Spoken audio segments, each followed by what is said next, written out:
Hi, welcome to our YouTube channel Education Wire. Today we are going to have a lecture on Environmental Studies Part 1 for the Standard 5th. Let's start. Chapter number 4 Environmental Balance. आपको क्या करना है? आपके घर में से किसी बड़े इंसान को किसी रिवर साइड, लेक और स्ट्रीम के नज़दीक लेके जाना है। वहाँ पे आपको क्या करना है? आपको ऑब्जर्व करना है कि आपको इस लेक में कौन से लिविंग थिंग्स दिख रहे हैं, कौन से एनिमल्स दिख रहे हैं, वहाँ पे कौन से प्लांट्स है, ट्रीज़ है, ओके। वहाँ की बायोडाइवर्सिटी कैसी है, ओवरऑल आपको उसको आपको इमेजिन करना है या आपको एनालाइज करना है, राइट। आप लोग एक लिस्ट बनाओ, जो भी कुछ आप लोग वहाँ पे लिविंग थिंग्स देखोगे उसकी एक लिस्ट बनाओ। समझो आपको उनका नाम नहीं पता होगा तो आप लोग क्या करो, उन लोग का एक नोट बनाओ, उनका डिस्क्राइब करो, उनका शेप कैसा था, कलर कैसा था, साउंड कैसा था, शेल्टर कैसा था। और आप लोग उनके पिक्चर्स भी ड्रॉ कर सकते हो। आप लोग उसको काउंट करो कितने टाइप्स के लिविंग थिंग को आपने देखा।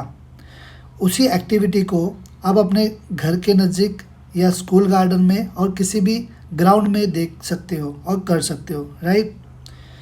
आप लोग मुझे अभी बताओ, आपके ऑब्जर्वेशन में आपने कुछ साइन नोटिस किया कि कौन से लिविंग थिंग्स थे वहाँ पे, या लिविंग थिंग्स थे या नहीं थे तो उन लोग का कुछ प्रेजेंस आपको दिखाई दिया।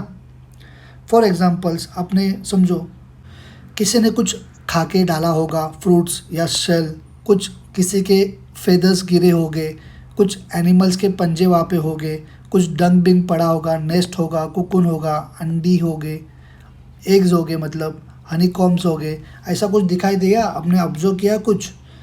उसी के साथ आपने किसी माइक्रो ऑर्गेनिज्म को ऑब्जर्व किया वहाँ पे। आपने जिस प्लेस में विज़िट किया वहाँ पे कितने टाइप्स के लिविंग थिंग को आपने वहाँ पे देखा। आपने जो भी देखे उसमें सब काइंड्स के लिविंग थिंग थे क्या वहाँ पे।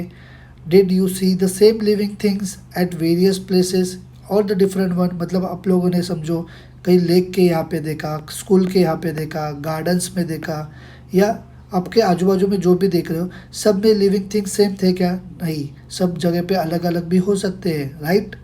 जो वैरायटी हम लोग देखते हैं of all the living things that belong to a particular area, उसी को बोलते हैं बायोडाइवर्सिटी ऑफ दैट प्लेस। उस प्लेस की बायोडाइवर्सिटी होती है, राइट।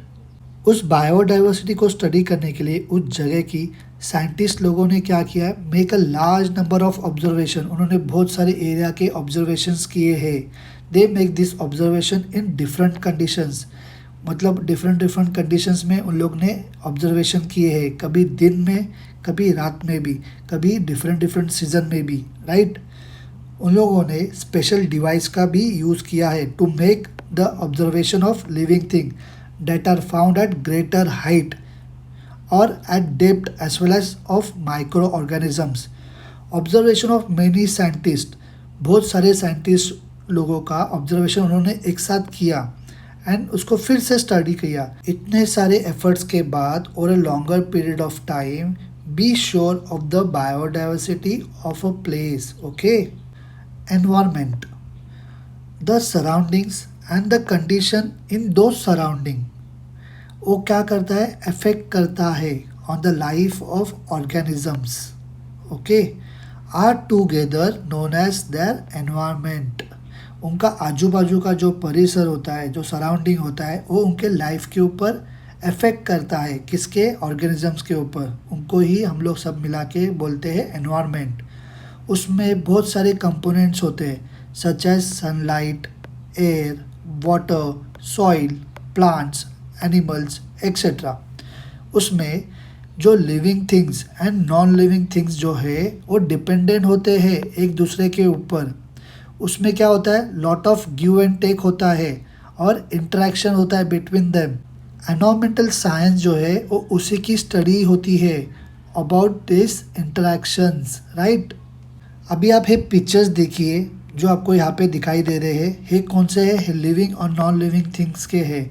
इसको आप लोग डिस्कस कीजिए। ये क्या करता है, ये वेरियस फैक्टर्स है एनवायरनमेंट के, ओके। द फूड चेन, अभी आपको तो पता है, ये ग्रास ग्रोस और ग्रास अपना जो फूड है, they make their food with the help of this sun, right. फिर इस ग्रास को कौन खाता है? ग्रास होपर्स खाते हैं। ग्रास होपर को कौन खाता है? ये बर्ड्स खाते हैं। ये सब क्या है? ये सब एक चेन है, ओके। ये क्या है? सब चेन है, इंटरलिंक है एक दूसरे से। अभी एक भी इसमें का पीस हम लोग ने निकाल दिया तो ये चेन कंप्लीट होगा? नहीं होगा, right. Grass hopper eat grass and leaves, bird Yeats grass hopper, right. देखिए इस चेन को देखिए, अभी इस चेन में से हमने कौन सा भी एक चेन या उसका एंगल ब्रेक कर दिया, वो चेन कंप्लीट होगा? नहीं। उसमें जो लिंक्स है उस चेन के क्या हो जाएंगे? निकालने के बाद ब्रेक डाउन हो जाएगा, राइट। फिर अपना फूड चेन कंप्लीट हो सकता है? नहीं होगा। उसी तरीके से हमने जो फर्स्ट पिक्चर देखा उसमें हमने सन देखा, कुछ प्लांट्स देखे, ग्रास होपर देखा और बर्ड देखा। उन लोग क्या सब कनेक्टेड है। Each of the components, plants, grasshopper, bird is food for the next one. उसीलिए हम लोग बोलते हैं उन लोग एक चेन बना रहे हैं, they are forming a chain. उसी चेन को बोलते हैं फूड चेन। हर एक each of this component is a link, किसका? एक फूड चेन का, राइट। अभी यहाँ पे देखिए, यहाँ पे आपको क्या दिख रहा है? ये डियर है। ये किसका फूड है? ये टाइगर का फूड है, ओके। अभी डियर ही नहीं होगा तो मतलब फूड चेन थोड़ा ब्रेक हो सकता है ना। अभी यहाँ पे देखिए जो आपको पिक्चर शो किया है इसमें का एक लिंक मिस है, तो ये फूड चेन कंप्लीट होगा? नहीं होगा। ये डिसरप्ट हो जाएगा ना, तो इस फूड चेन को कंप्लीट होना ही होगा। तो आप मुझे बताइए इस फूड चेन में यहाँ पे कौन आएगा इस क्वेश्चन मार्क के जगह पे? हमारे नेचर में ऐसे बहुत सारे फूड चेन होते हैं। इसमें चेन में से कोई भी मिस हो गया, समझो अभी इसमें से रैबिट ही नहीं बचा, तो अभी ये जो स्नेक है, ये स्नेक क्या अभी ग्रास खाएगा? नहीं ना। If one of the link in a chain becomes extinct, मतलब वो नष्ट हो गया, तो ये फूड चेन रहेगा क्या? नहीं रहेगा। इसीलिए हर एक का इस नेचर में होना ज़रूरी है। Everyone is important in this food chain, okay. The food web, आपको ये जो नीचे इमेज दिखाई दे रहा है इसमें देखिए हर एक कोई एनिमल किसी और एक एनिमल के ऊपर डिपेंडेंट है, right. One living thing can be a part of number of food chain that give rise to a food web in a nature, बराबर ना। अभी मुझे बताइए इस फूड चेन में सबसे इम्पोर्टेंट कौन सा है? The most important food in the food chain वो है plants. Every living thing get its food from the environment. हर एक लिविंग थिंग को अपना जो खाना है इस एनवायरमेंट से मिल रहा है। पर इस फूड चेन में सबसे इम्पॉर्टेंट जो है वो प्लांट्स है, are the main support of every food chain. हमने इसी प्लांट को नष्ट कर दिया through forest fire, deforestation, for the development purpose, infrastructure बनाने के लिए इसी प्लांट को हम लोग तोड़ते रहे, इस फॉरेस्ट को हम लोग नष्ट करते रहे, तो ये फूड चेन क्या होगा? पूरा का पूरा डिस्टर्ब हो जाएगा, मास डिस्ट्रक्शन हो जाएगा। Many animals in the environment eat only plants. ऐसे बहुत सारे एनिमल्स है उन लोग खाली प्लांट खाते हैं, मगर जो बाकी के जो एनिमल्स है उन लोग क्या करते हैं? उन लोग इन एनिमल्स को खाते हैं, ओके। प्लांट्स क्या करते हैं? प्लांट्स अपना खाना खुद बनाते हैं in the presence of sunlight, right. और उन लोग उसके साथ पानी और कार्बन डाइऑक्साइड लेते हैं हवा में से, बराबर है। तो इसीलिए प्लांट्स बहुत इम्पोर्टेंट होते हैं। हमको इन प्लांट का, इन फॉरेस्ट का प्रिजर्व करना, कंजर्व करना बहुत इम्पोर्टेंट है। अगर ये प्लांट इन फूड चेन में से नष्ट हो गए तो मास डिस्ट्रक्शन हो सकता है, राइट। एनवायरमेंटल बैलेंस, आपको मैंने बताया कि ऐसे बहुत सारे there are many food chains in the environment. इसी फूड चेन के वजह से हर एक लिविंग थिंग को क्या मिलता है? खाना मिलता है जो उनको चाहिए जीने के लिए, बराबर है। उनको खाना नहीं मिलेगा तो उन लोग जिंदा रह पाएंगे? नहीं। माइक्रो ऑर्गेनिज्म भी इनमें एक बड़ा इम्पोर्टेंट रोल प्ले करते हैं। उन लोग क्या करते हैं? माइक्रो ऑर्गेनिजम्स सॉइल्स में रहते हैं, उन लोग हेल्प करते हैं, help in the process of decomposition of plant residue, जो भी प्लांट के पत्ते पड़ते हैं, प्लांट के कुछ भी डलियाँ पड़ती है, उसको उन लोग डिकम्पोज करते हैं। डेड एनिमल्स, एक्सक्रीटा, सबको। उससे क्या होता है, उसी से जो सब्सटेंस गिरते हैं, that substance help the growth of plants are form and get added to the soil. फिर से वो सॉइल में मिल जाता है ना सब, फिर प्लांट उसको यूज़ करते हैं अपने ग्रोथ के लिए, राइट। जब भी ये प्लांट्स एनिमल मर जाते हैं, उनका जो डिकम्पोजिशन है वो सब सॉइल में मिल जाता है फिर से। ये क्या है, ये भी एक इम्पॉर्टेंट साइकिल है इस एनवायरनमेंट का।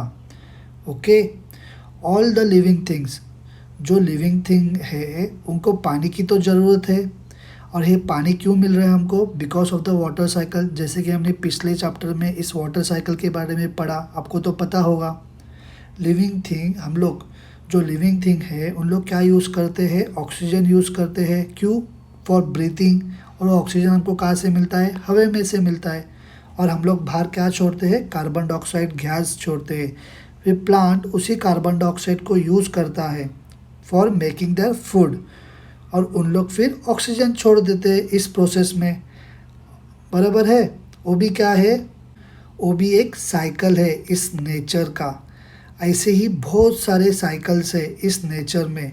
और there is interaction among the living thing and between the living thing and non living thing, जो भी कुछ इस नेचर में है। ये जो इंटरेक्शन है ना, ये ऐसे ही चलता रहता है कंटिन्यूसली।